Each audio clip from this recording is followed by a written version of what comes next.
감사합니다. 오늘 사무엘상 22장, 23장, 24장 세 곳에서 다윗이 어떤 모습으로 보이는가를 우리가 공부해 보도록 하겠습니다. 사실 이 때가 다윗이 인생에서 가장 힘든 시간대. 사무엘 선지자를 통해서 이미 기름을 받은 왕이었지만 지금 이 다윗이 살고 있는 곳은 왕궁이 아니라 동굴이었다. 하나님께 선택받은 자였지만 사울 왕의 칼날을 피해서 광야를 떠돌고 다니는 도망자의 신세. 겉으로 보기에는 실패한 인생처럼 보이지만 하나님은 이 광야에서 다윗을 하나님의 사람으로 빚으시고 계셨습니다. 여러분, 광야는요 끝이 아닙니다. 광야는 하나님이 일하시는 곳입니다. 그래서 오늘 세 장소, 첫 번째 아둘람이라는 동굴. 이 동굴에서 다윗은 어떻게 빚어졌는가? 버려진 자들을 품는 리더로 빚어졌어요. 사울을 피해서 다윗은 지금 아둘람 동굴로 도망칩니다.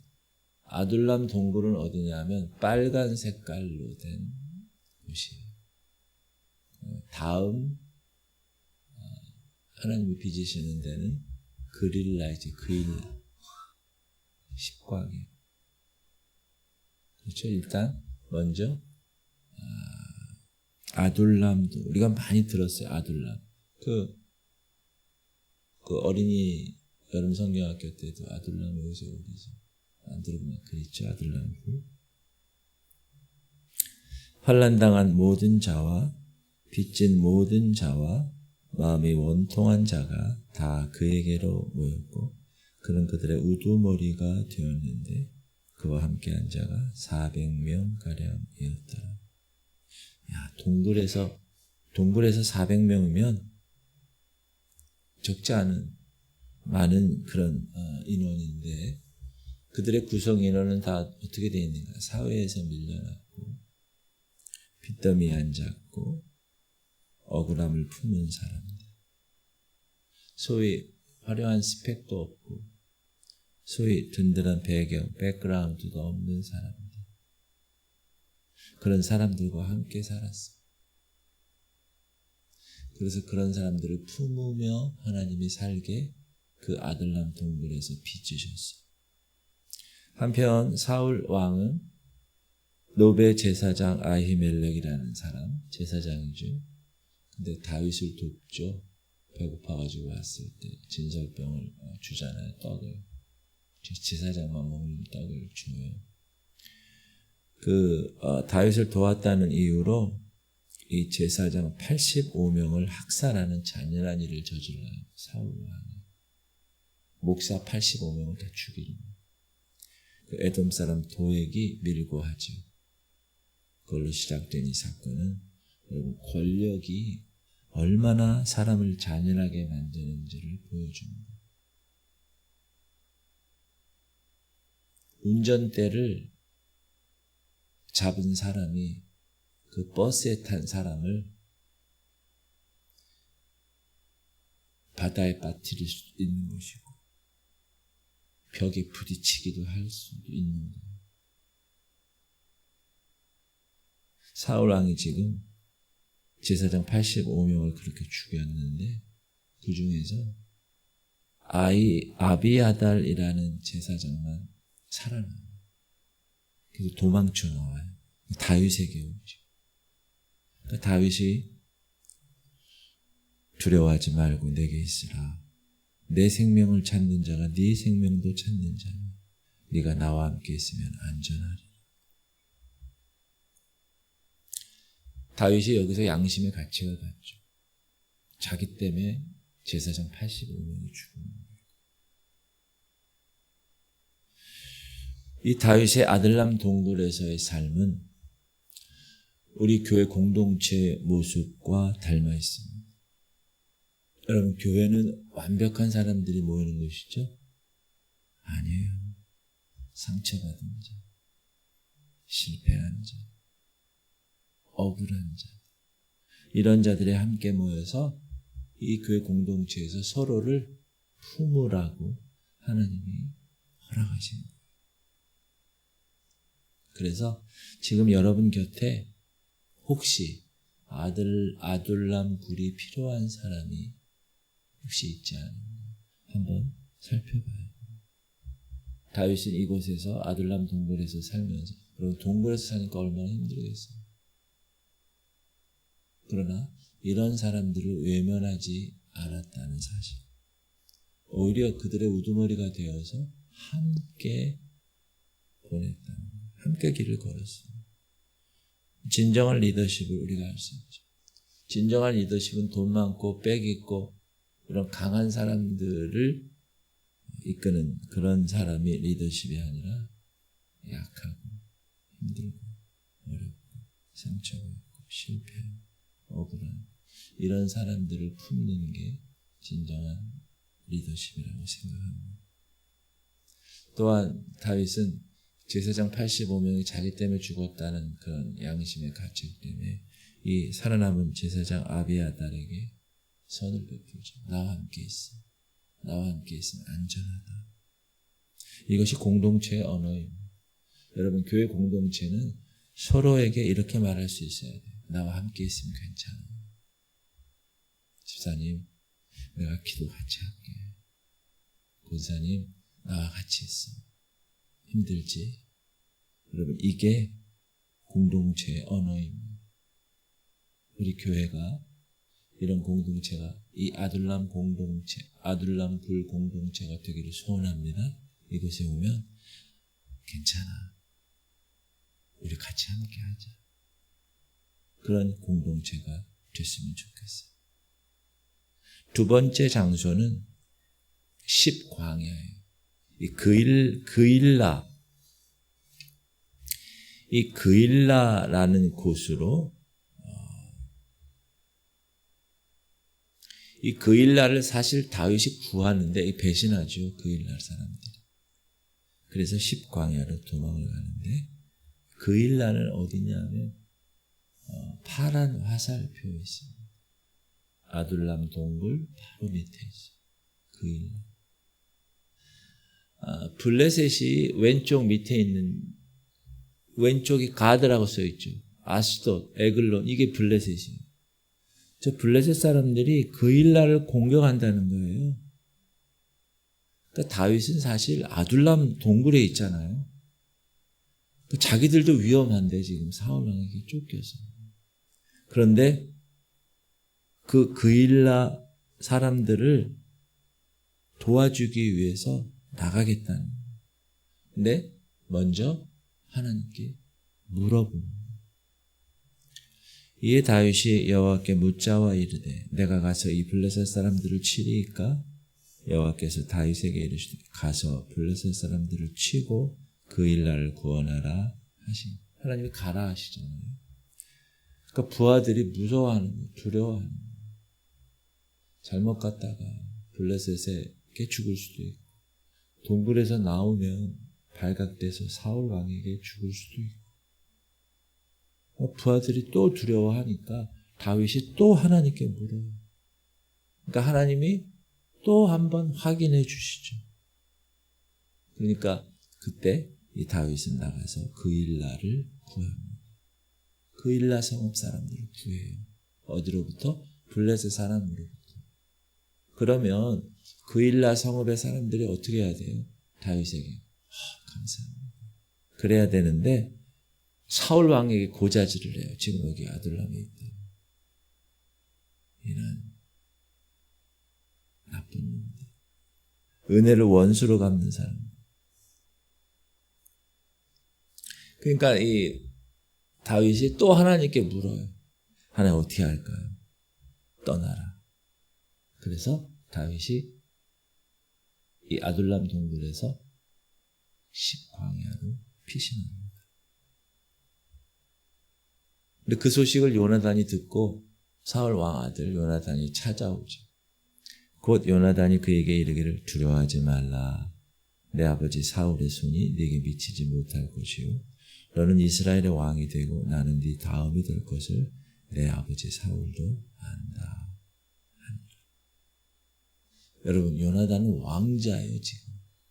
근데 왕자가 이 굴 안에 있는 이 십광야로 피하고 있는 이 다윗에게 그렇게 얘기하는 거예요. 야, 사울의 손이 네게 미치지 못하게 할게. 너는 이스라엘의 왕이 되고 나는 네 넘버 2가 될게. 이렇게 얘기하는 거예요. 하나님 앞에서 언약을 하는 거예요. 근데 그것도 아버지 사울도 알아. 이렇게. 사실 이 요나단의 다윗 이 방문은 성경에서 마지막 두 사람의 마지막 만남이 됩니다.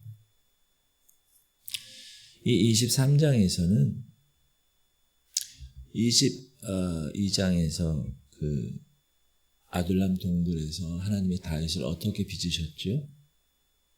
버려진 자들을 품는 그런 훈련을 시키셨다면 이 23장의 이 10광야에서는 다윗을 어떻게 훈련시키느냐? 계속 하나님께 묻는 훈련을 시키십니다. 어떻게 할까요? 행동하기 전에 꼭 물어보는 거예요. 근데 이게 한 번으로 끝나지 않고 계속 나중에 다윗의 습관이 되죠. 사랑하는 성도님들, 여러분 앞에 중요한 결정이 놓여 있어요. 그 결정을 지금 여러분이 해야 됩니다. 위기의 순간일 수도 있는데 여러분 그때 여러분 어떻게 하십니까? 하나님께 물어야지. 내 경험을 먼저 세우는 게 아니라 내 판단을 먼저 세우는 게 아니라 하나님 어떻게 할까요?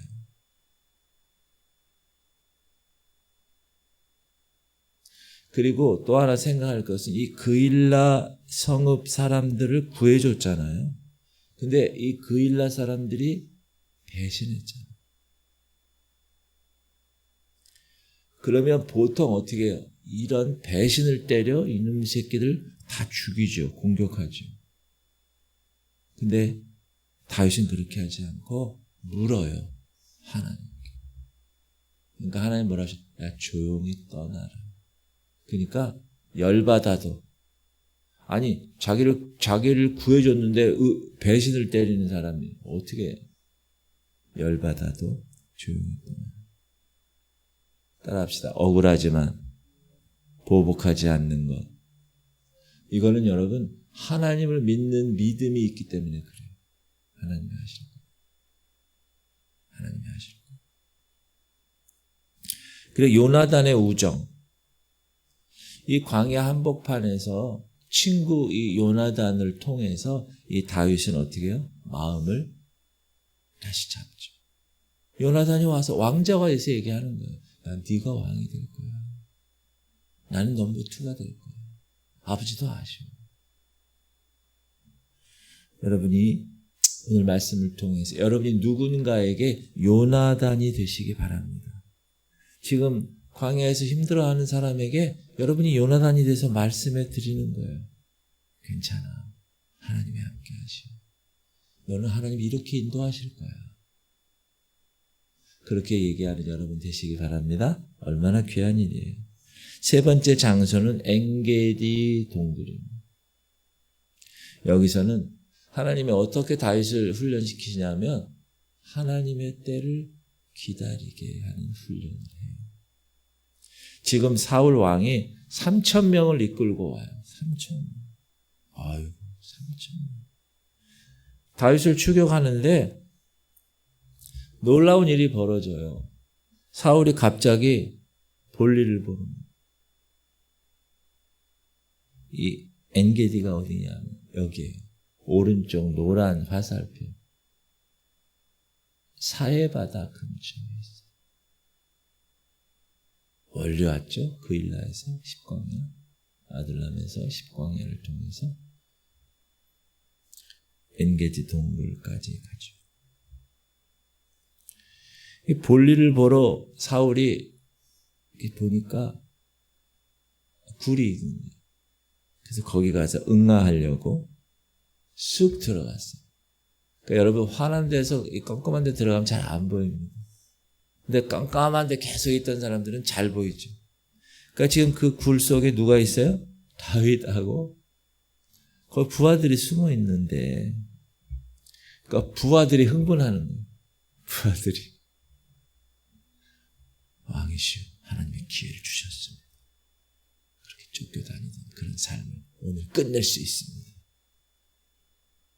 그랬을 때 여러분이 다윗이라면 어떻게 해요? 이야 저러이치 않으시다. 그래. 야 하나님이 이렇게 하셨구나. 보통 대부분 열이면 열 그렇게 할 수 있어요. 그래 하나님이 주셨네 기회를. 근데 다윗은 사울의 겉옷만 살짝 베고 6절 이렇게 얘기해. 자기 사람들에게 이르되 내가 손을 들어 여호와의 기름 부음 받은 내 주를 치는 것은 여호와께서 금하시는 것이니 그는 여호와의 기름 부음을 받은 자가 되느니라 하고. 죽이지 않아요. 다윗 대단한 사람이죠. 자기를 죽이려고 그렇게 쫓아다니는 그 주인공이 지금 눈앞에 응하고 있는데 안 죽여요. 거기 핵심이 뭐예요? 기름 부음 받은 내 주를 치는 것은 여호와께서 금하는 것이다.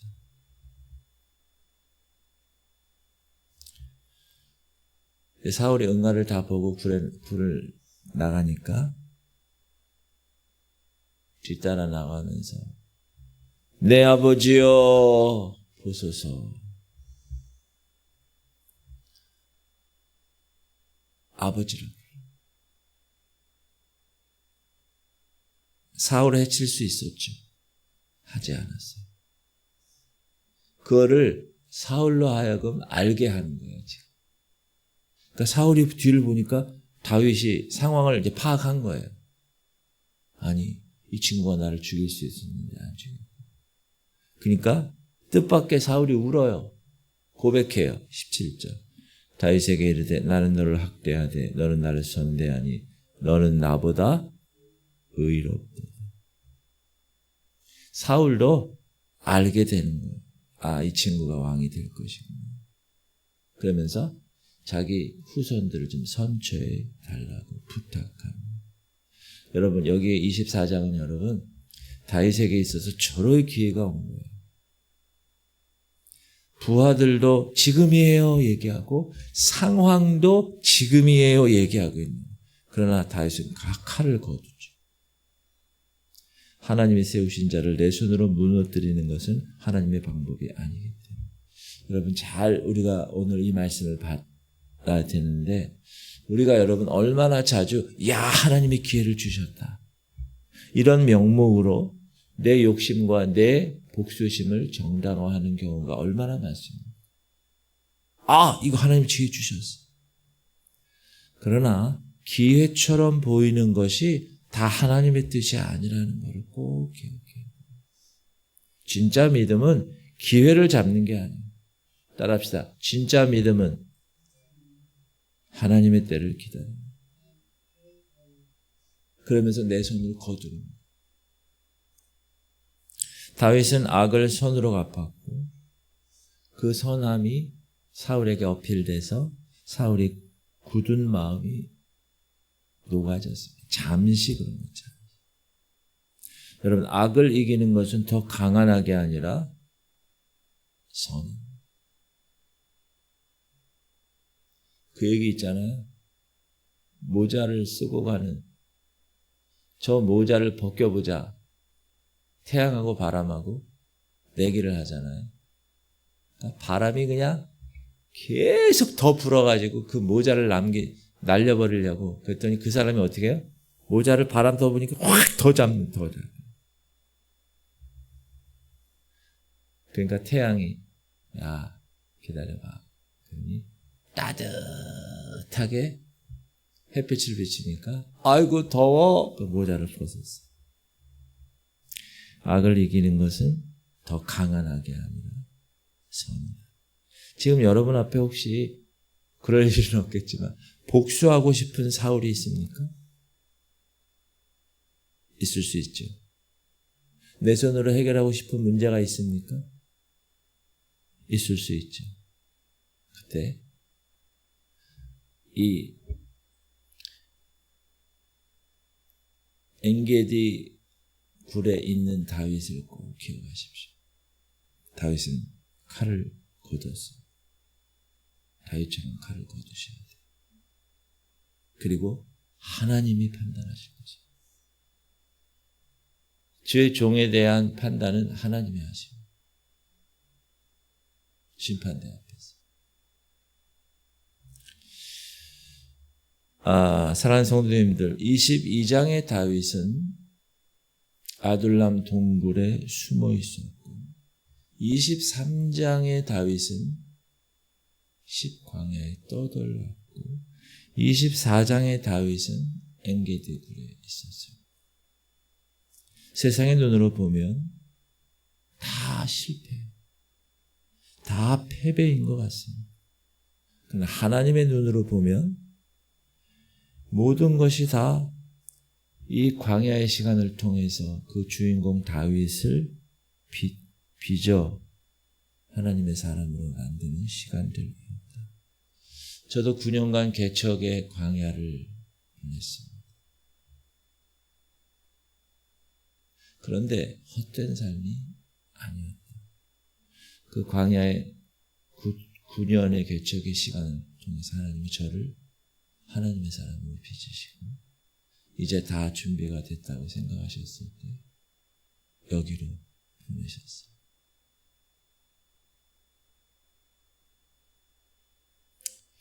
어제도 임직 예배가 있었는데 제가 감회가 깊었어요.